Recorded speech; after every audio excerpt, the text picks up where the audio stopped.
Welcome to Behavioral Health Today, a podcast brought to you by the Triad Network. This podcast is designed to share trending topics occurring within the world and our communities and bring them a behavioral and mental health perspective.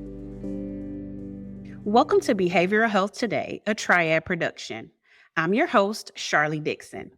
I'm very excited about today's episode because this will be part of our Clinicians Series episodes, where we will get to take our listeners beyond the proverbial therapeutic door. I'm very excited to also have a returning guest, Christina Rasmussen. Christina Rasmussen is a renowned grief educator and best-selling author, known for her impactful books, Second First, Where Did You Go, and Invisible Loss. Following the loss of her spouse to cancer in 2010, Christina developed the Life Reentry process, dedicated to bringing compassion and validation to countless individuals navigating grief. Holding a master's degree in guidance and counseling from the University of Durham, she is also pursuing a Master of Fine Arts degree in painting and drawing at the Academy of Art. Christina's work has been featured in prominent outlets such as ABC News, Women's World, The Washington Post, and the White House blog. And she is also a contributor to Psychology Today. We're thrilled to welcome Christina back today as we explore the concept of invisible loss and discuss effective strategies and frameworks for navigating grief. Thank you so much for coming back with us, Christina. Welcome to the show. It's so good to be here. And by the way, I feel like I'm just hanging out with two friends I've already met before. So it really feels great. So thank you for having me back. Awesome. Absolutely. Absolutely. So, can you briefly remind our listeners about the concept of invisible losses and why these types of losses are significant and maybe even different than we've understood loss before? Is it okay if I start a little bit historical from my own discovery? And that will help the listener also understand the journey to how we get to discovering invisible loss for Yes, themselves, for their please own do. practice. My initial training, I have a master's in counseling psychology, guidance and counseling, to be very specific, from England, from Durham University. And I did my thesis on the stages of bereavement. And I had the word obsession comes, but love, I want to say love for understanding how, as professionals, we can help people find their way back to living again after they experience the devastating loss of a loved one. I really felt like that must be the most devastating thing that could happen to a human being. And it is, and it was. And what I didn't know then was that just a few years later, my first husband passed away really young from stage 4 colon cancer. And as destiny would have it, I had to experience tragic grief from the other side, from that personal side. And the huge revelation at the time was that I was not prepared for anything. Not that if you're a heart surgeon, you should be able to do heart surgery on yourself. The same way as a professional, we can't take care of ourselves the way we take care of our clients and so on. But I realized there was a gap between what I was experiencing and what I was taught at the time.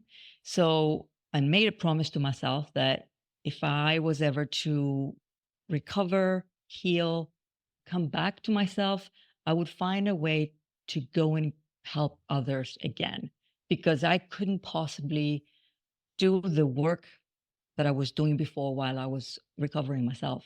So about 4 years went by and I resigned from the corporate world and went back and started doing this work and created a methodology that I call the Life Reentry model, which, by the way, also has just completed 2 major clinical trials. That all the data and all the analysis of that data is really being done by the scientists right now. And there will be 2 scientific papers being released, I'm hoping, by the end of 2024, which is Wow. very exciting. I can't say more than that. But this work has been tested and tried specifically on invisible loss, even though it didn't start out like that, for caregivers, specifically on caregivers. One trial was caregivers with spouses who had severe spinal cord injuries. And the other trial was for caregivers with spouses who had traumatic brain injuries. Oh, wow.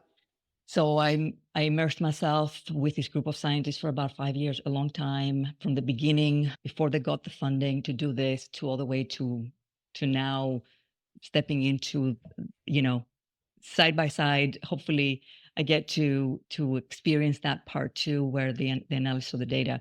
But this journey with this work has taken place the last 14 years.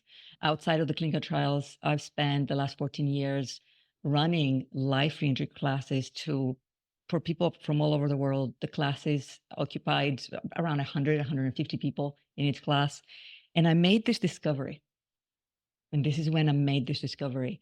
As I was working with people who had experienced tragedies and loss of children, loss of spouses, more traditional, even divorce and losses that we have already accepted as grief and trauma, I started seeing something that was quite surprising.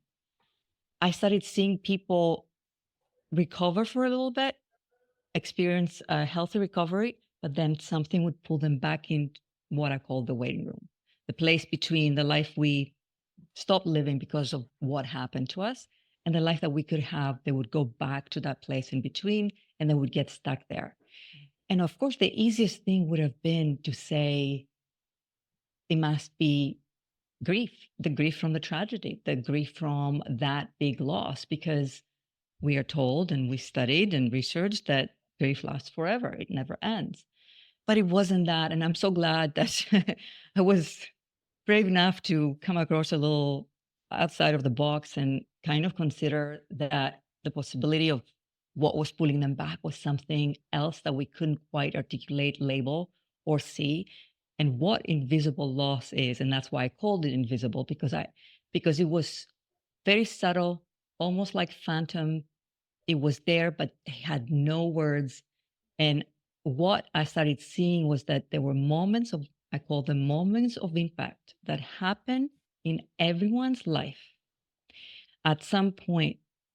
And those moments of impact are not traditionally seen as a trauma, as a loss, even small traumas and big traumas and small T, big T, all that stuff that we know, all the training everyone has done.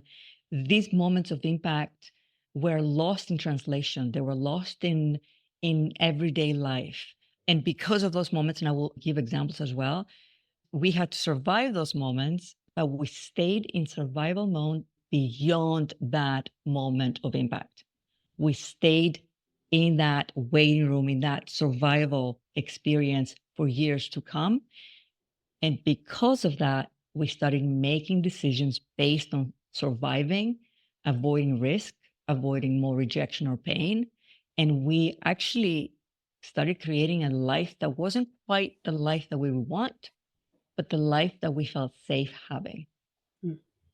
When I realized that, I was both excited and scared because how do you describe something that we haven't labeled yet, that we haven't really understood really well?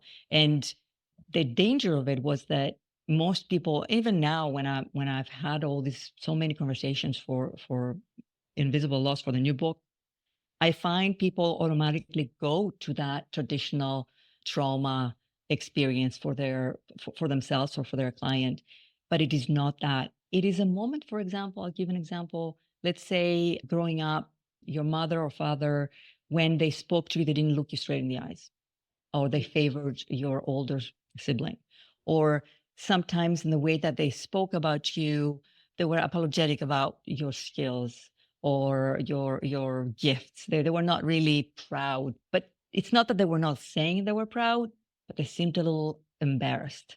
But you Mm. felt it, but you didn't know that's what you were feeling. You felt a little confused. There are thousands of examples of invisible losses depending on your own personal circumstance. For example, someone's mother may be a little embarrassing in the way she dresses. She doesn't look like all the other kids' moms that they are, that she just stands out a little bit and you're embarrassed. So you start coping, you start surviving every time your mom drops you off at school. You may have an experience later in your adult life where you are in a meeting And when you speak up and say something, people don't say, oh, that's great, I agree. They just kind of go quiet. That's a moment of impact, right? And you feel it. We feel it. We feel that moment. And because of those experiences, we actually redirect our life. Our next choices, our road ahead may not look the same as it would have looked. Those experiences will always impact us. But if we stay in that mode of survival, we actually making decisions based on that shift of perspective of who we think we are. We actually lose what invisible loss is the loss of what I call the original self. And I don't say authentic, even though that's not wrong. I don't say true self, I say original, because we came into this world in a specific way. And because we haven't stepped in the shoes of that original self for too long, because we had to abandon that part of us and kind of become a little different to allow for that survival, we actually stopped evolving that original sense of self that we came here to be. So the work that I do, and in this book, I try to help people go back, track those invisible losses. And it's not easy. It's almost like the book is a map, and find those moments that one at a time, one moment at a time, that impacted them, that shifted that perception of who they think they are. And we then slowly help them re-enter their life and being more connected to that original self than they've been. And once we reconnect them, they then start evolving that. We raise ourselves, like we evolve that original self. And we allow for that to be present in our life, and for that part of us to make decisions for what we want to have, for the kind of relationships we want. Okay, and one more thing I want to say is that there are millions of people who have not experienced a tragedy, a traditional loss per se, that feel confused, they feel stuck, they have a lot of anxiety, they feel sad, depressed, and they don't know why. And this is who we're trying to help. Yes. And honestly, you said that you were saying too much, but you really weren't. You really led me right into the next thing I wanted to discuss with you. I appreciate that you said the book, you use it as somewhat of a map, but can you give us a bit more details or any specific strategies or steps that are included in the book, or even that maybe a practitioner could use with a client that really helps to figure out how to acknowledge and identify those invisible losses? Because I don't think you can address them if you don't know what they are, Right. correct? Sharlee, I have so much to say that I'm thinking to myself, I have so much to say about this. And first of all, the book, it has everything in it. And I wrote it in a way to allow for anyone who finds this book, they won't need me there. They will, I say, you can either take it to your therapist, or you can take it to a support group, or you can do it on your own. But this book has every single exercise in it. I'm going to say that first. The second thing I'm going to say is that the back of the book, if the practitioner, the therapist, the clinician, the facilitator wants to take their client through this process step by step, I created a very long guide at the back that gives specific weekly instructions on how to do exactly that. And if those two things are not enough, I'm going to share with you the very first things that someone needs to do when they start their journey with their client. It could be a client you worked with for a long time, and suddenly you came across this work and say, you know what, let's see, maybe that's what's going to allow my client to move forward. They feel stuck. So let's say you worked with someone for a really long time and you want to introduce this work to them. You start sharing about this, explaining what invisible loss is very quickly, not like a lecture, not like an education, but more like, how does this land with you when I say the word invisible loss? When I say that word to you, what comes to you?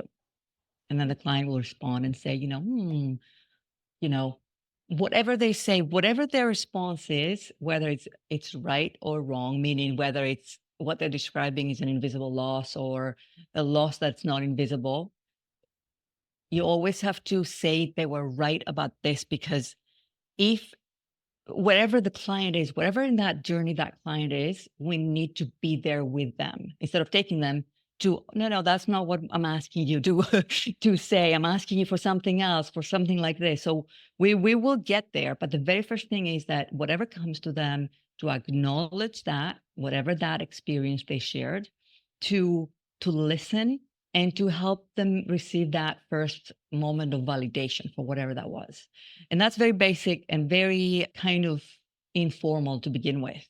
And then ask the client if they would like to dig deeper to see if there is anything else. And then the client would ask, like, what? Then you can start explaining a little more about what this is.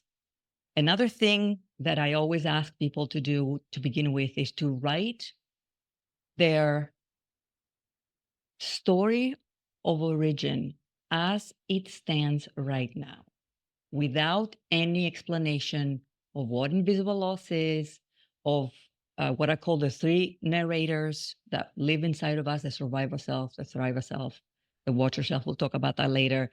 Without explaining anything, we want kind of a starting point of where that client is. So the person will start sharing about their life. And if it's a verbal share, so you're sitting at your therapist's office and it's not in writing, because a lot of these exercises in the book are writing, you want to ask your client to share their life story for about 5 minutes, no longer than that. This doesn't have to be long, from their perspective of what it's like today. And then, especially if they say things like, I was so grateful to be raised by these great parents. I, didn't have anything really go wrong in my childhood. I was actually really lucky. When they're complete with that first share of the story, then you ask them, I want you now to consider something else. I want you to say, even though I had great parents, and even though I grew up in this great place, or whatever that positive part of their stories, I also experienced this and this and this. We want to start creating an environment for our client, for their mind to travel to places that they have been hiding even for themselves, because we are raised in a world that tells us to be grateful for what we have, to not complain too much, to put our heads down, and to keep moving forward. And I'll tell you guys, even though in this work is really for the Western world, where we have, so much material goods around us, I know there's a lot of people who are poor and they're hungry, and poverty and hunger is a real problem in our world. But the work that I do here is for the next door neighbor who has the manicured lawn and the pretty little house with the picket fence, but is suffering deeply and doesn't want to be alive inside. We are here to save those. That's my narrow lenses of this work. There's thousands of books and thousands of organizations that help the visible losses world, where we know when someone is suffering from something, and it's easy for us to know what it is they need. They need food, they need money, they need opportunity, they need mentorship. We know those things, what they are. But as a practitioner, as a clinician, as a therapist, as a facilitator, your responsibility is to look for the things, to help your client find the things they've never considered as a loss, and they never allowed themselves to be honest about what happened, how they really felt when their spouse spoke to them in a specific way in front of their friends, when their boss did something that wasn't so bad, but it wasn't great, but you can't share it with anyone. How did that make them feel? So it's important to guide as you're stepping into that life reentry work. It's important to allow for extreme validation and extreme acknowledgement for every moment we feel ashamed to even share because we should be so lucky to have all the things that a lot of people don't have. We'll be right back after word from our sponsor. Most of us spend more time at work than anywhere else doing anything else. So why not spend that time in a job you love? Introducing Triad's Jobs Marketplace, the only job site dedicated specifically to behavioral and mental health professionals. Featuring more than 1,000 open jobs from dozens of behavioral and mental health employers, and searchable by location, professional field, employment type, specialization, and more. Jobs Marketplace helps you find your next career opportunity. Full-time, part-time, or gig time, make the most of your time. To access Jobs Marketplace, register for your free professional account at hellotriad.com/BHT. That's hellotriad.com/BHT, and then click to Jobs Marketplace. If you're already a member of the Triad community, visit app.hellotriad.com/jobs. That's app.hellotriad.com/jobs. Visit us today and take your next career step tomorrow.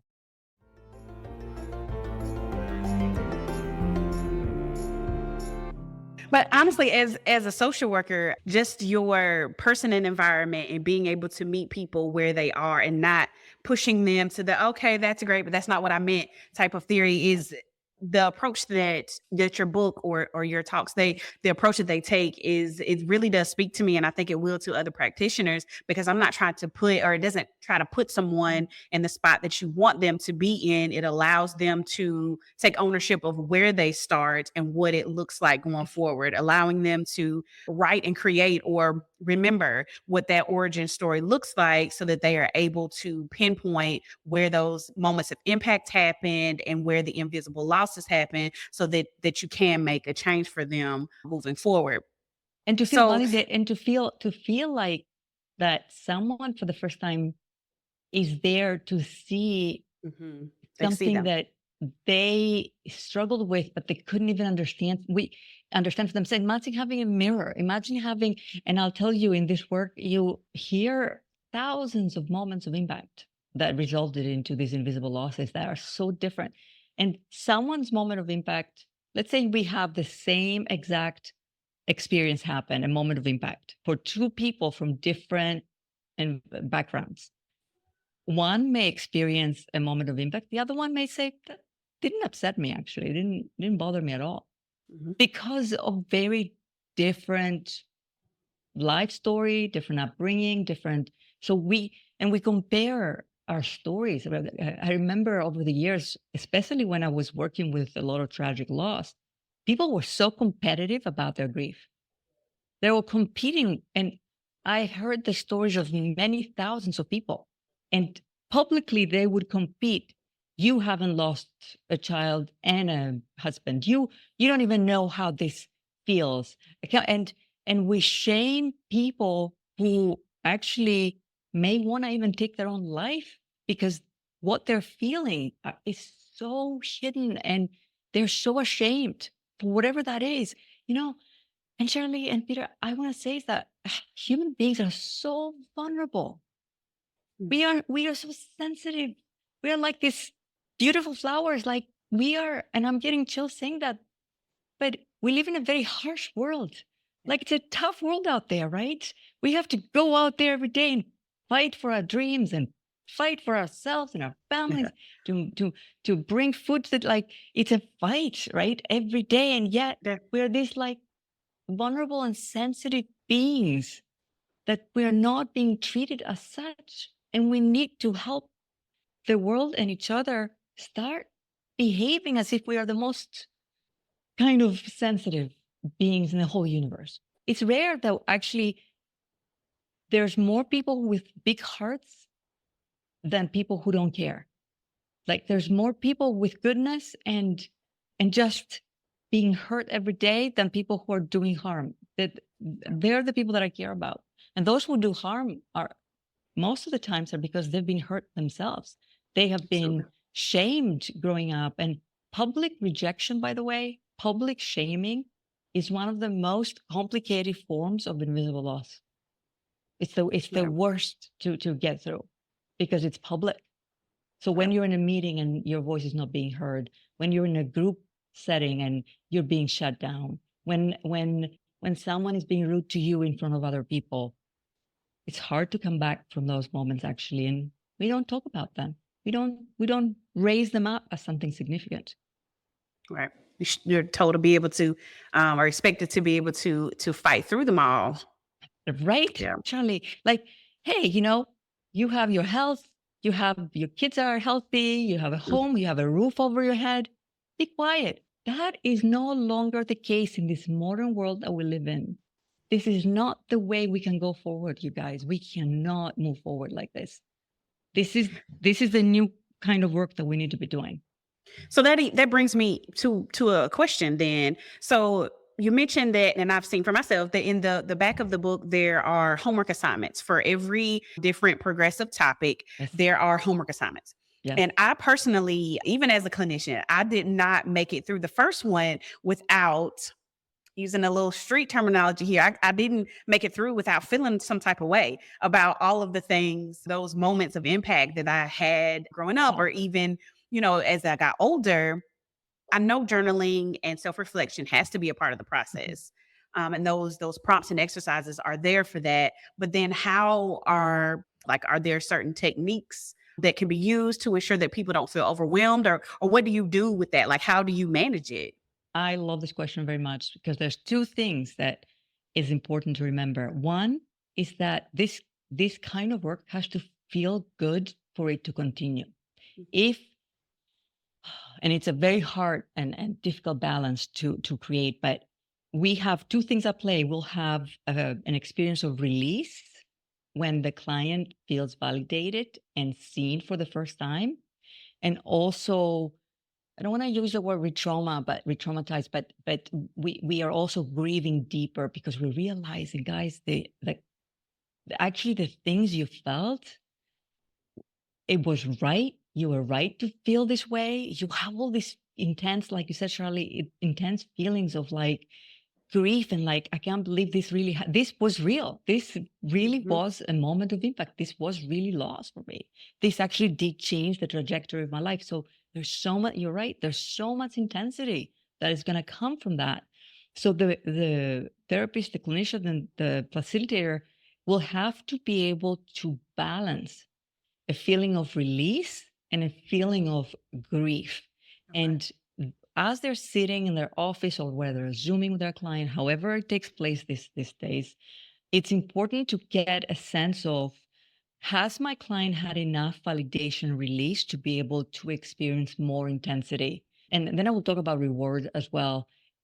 You need to be able to see if they're not also experiencing sighs of relief, as if imagine finally a wound is being tended to for the first time. You feel like, thank God, I have someone cleaning the wound, right? And you want to feel that safety and feeling of like, finally, this is happening.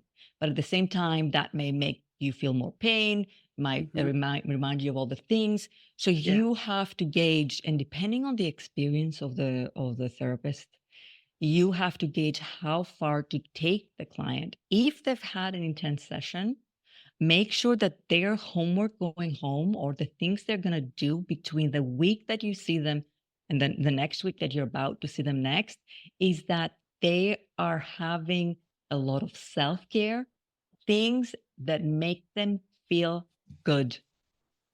So every chapter basically takes you on this journey and allows you to create this homework that I call mental stacking.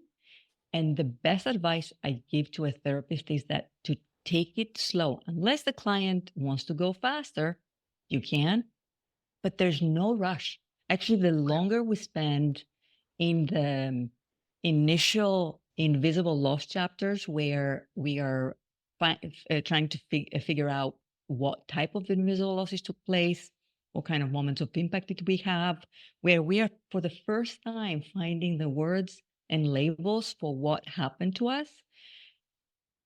And if we rush through that experience, it will always feel incomplete. And the person will always be coming back to the waiting room for long periods of time and not just short breaks. So we need to take it easy at first. Before we even go for the more complicated and complex homework, we want to allow for the person to start that healing process for themselves. If they are able to also, when they go home, to have someone to share the therapy session that they've just had with a trusted person, that's ideal, because more processing is take place of what happened, the more release we're experiencing, and the more we take a breath. It's okay, and I feel safe, and I'm so glad I'm figuring things out now. Now this makes sense. You would hear people say, wow, I didn't realize this. This is why I made the decisions I made. And again, and I'm going to say this very loud and clear, Sharlee, and you're right, this actually has a lot of loss attached to it. Even for me personally, my own invisible losses, when I realized some things about myself and why there were some things that were really hard for me when I was younger, and I'm not talking as a child, even as a young adult, when I realized why, because I started figuring out who I was as a person. I mean, I shed some tears. And I said to myself, I wish I knew this about myself then. It would have been so much easier, because when we have invisible losses we don't know about, our path is going to be really hard. And it gets easier when we know why we feel the way we feel and that there's something we can do about it. Gotcha. Absolutely. And you mentioned two things, and I will break them up, but both of them I want to talk about. So both of those two things are taking a break and self-care. Yeah. So you mentioned briefly how a clinician can know when it's time to take a break, right after a very intense session. What does a break look like to a clinician? What happens in that break period? What type of homework goes along with a break, or is there homework there? And then how do we know when it's time to come back? I love this conversation much, you guys. I can't say it. I know I'm not supposed to have this parenthesis in here, but you can edit it out. But I'm loving this because it's so critical. I mean, so you can create breaks even with just language inside a session. And a break doesn't have to be a break between, between this Tuesday and next Tuesday. A break, let's say you're seeing your client, you're seeing them go into what I call a grief trance, like kind of like you're losing them. You're losing them in the session. Bring it back to them. Ask them, how does this, whatever it is that we're talking about, how does that feel? Is it too much? Because this could be too much sometimes. And this is work you can do in the future. You don't have to do it today. Today is not the only day that we can do this. We can talk about something else, and we can just make some notes and leave this right here and park it right here and it's not going to go anywhere. We're not going to lose it. I remember exactly what you said. I have everything down here. So the client feels safe that they don't have to carry what they discovered about themselves, what they realized about a relationship they have, and that the therapist is able to hold that space for them when they're ready to come back to that. So you want them to feel held, safe, and that they don't have to carry this with them all the time and alone. They can leave it with their therapist. Here it is. It's right here. And I'm actually pointing at my little open journal here.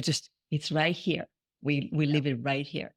Now, when it comes to breaks in between sessions, you can give your client permission to, if they feel it's too much, they don't have to think about this until the next time they come here, or even 2 times from now. They don't have to share it with anyone if they're not ready.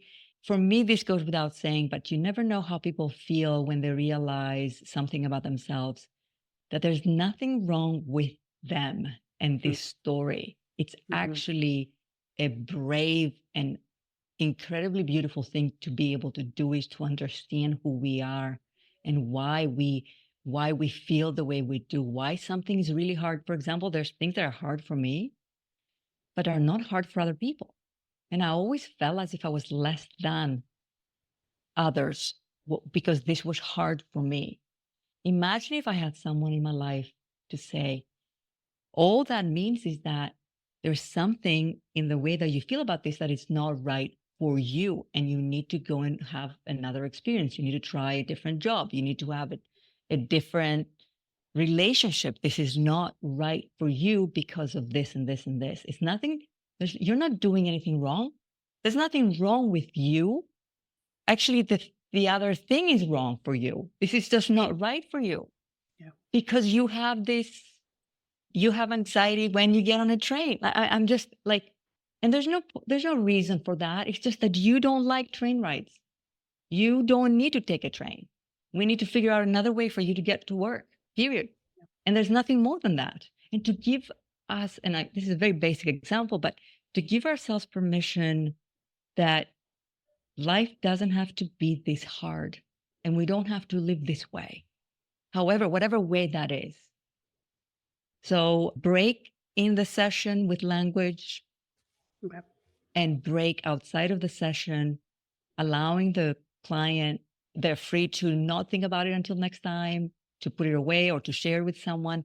Also rewards. And I want to add a third thing, and then a little bit about self-care. But every time there's an invisible loss being discovered, there has to be some kind of reward attached to that.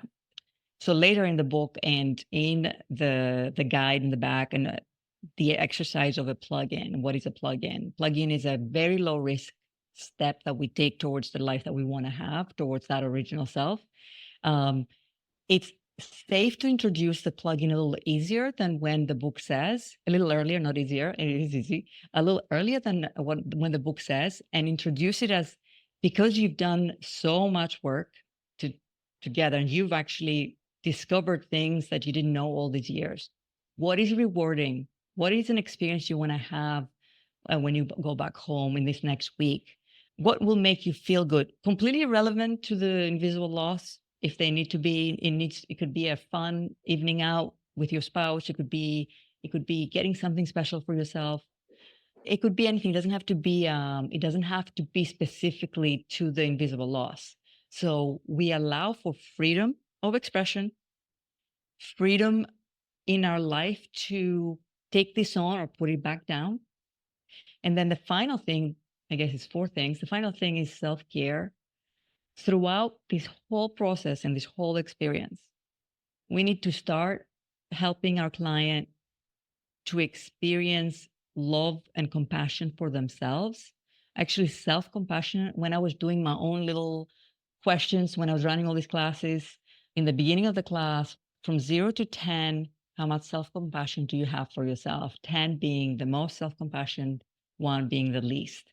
So we would be able to measure that, because I felt that that was the one thing people were lacking when they didn't understand and they didn't realize how much actually loss they experienced in their life, because it didn't look like someone dying.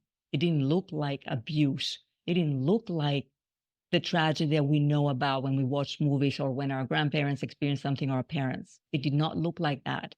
And so we don't have a lot of self-compassion because we didn't realize we were actually suffering in the way that we're being told is suffering.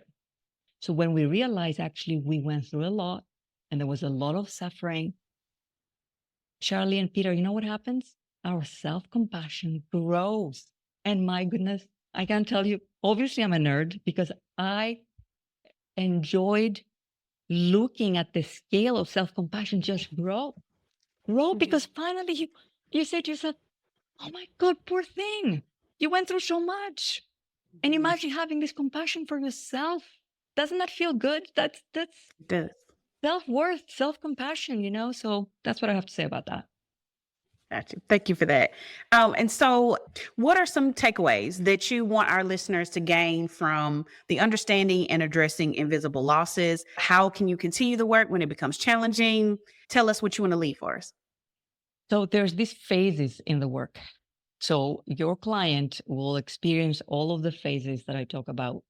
There will be a phase where your client may not want to not do the work, but kind of dismiss. I don't think so. I didn't go through anything. And kind of not reject the possibility that they've experienced something that they didn't really understand at the time. But I would say to the practitioner, to the clinician, to the therapist, don't give up in the beginning, because they may not see the value of the work immediately. It might take a little bit of time. And even though I do not suggest correction of the client when they're sharing what they think is invisible loss, keep digging deeper and deeper so your client can actually get, because imagine invisible loss is not just invisible to everyone else, it's invisible to us. That is the hardest thing about invisible loss. Like, we don't know what it is. Yeah. So we can't help ourselves. We don't know. And I worked with the best, easiest participants, but also those that definitely pushed back a lot, especially when they started changing their life and they received a negative response from their family members. Mm. So I call that phase a divergent phase, because you become more rebellious. You start doing things that your family members kind of are surprised and shocked, because you're changing your life. You're finally coming back to yourself. So you're starting to behave differently. And it's not, the others don't feel safe when you're all of a sudden someone else, or you're changing. So that's not going to be very rewarding at first. That's going to feel negative. So you have to keep telling your client to trust the process and to keep going down that path, re-entering and finding their way back to who they are. And even though progressively the steps will have more risk, I will also say to the practitioners to not risk too much for a long time. Meaning, I do not believe that the client should be taking massive big steps for the majority of the time. Those will happen later on. At first, they need to feel really safe to change their life. Once they figured out the invisible loss, once you went through a period of time where they now know themselves better, now they understand where they want to go next and give themselves permission to do that. Some of them say, okay, I'm going to go and quit my job. I'm going to go and break up with my girlfriend. I'm going to go leave my marriage. I would not recommend that. And I say this because that is not the way to go about it. Yes, I've seen people do it and they landed okay, but why rush this?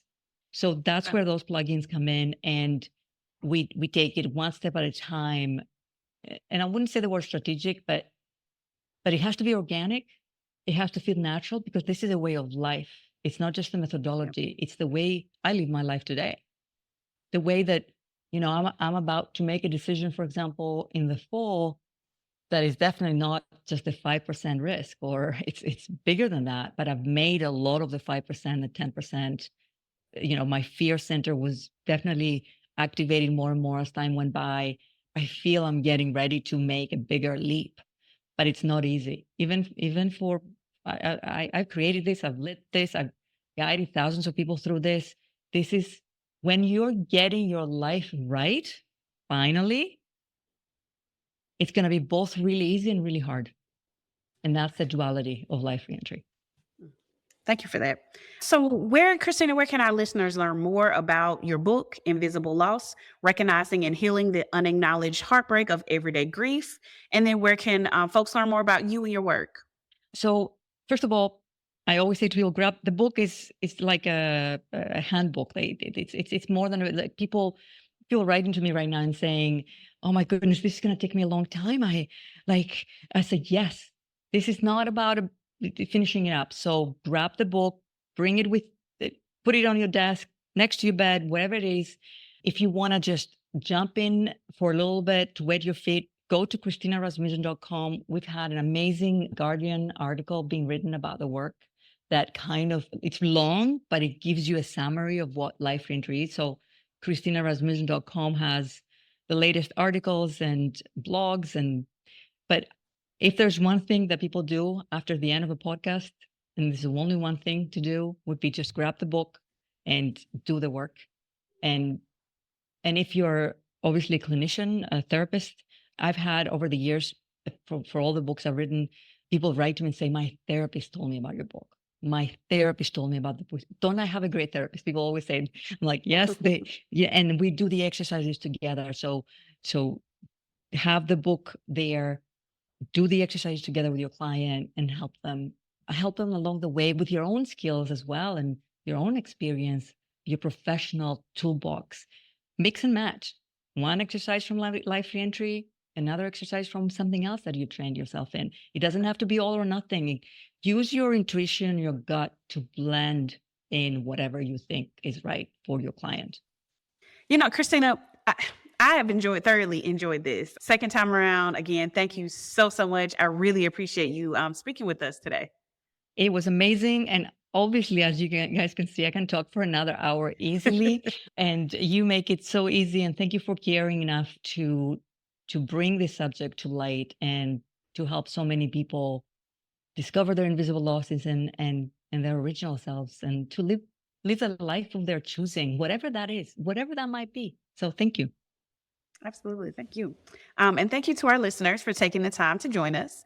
The resources for this episode and an archive of all of our other episodes can be found on our webpage at triadhq.com/BHT. And we look forward to having you back with us next time on Behavioral Health Today. We appreciate all the support from our community, and if you like our show, one of the best ways you can support it is by giving us a 5-star rating and leaving a review. Behavioral Health Today is a podcast part of the Triad Behavioral Health Network, all rights reserved.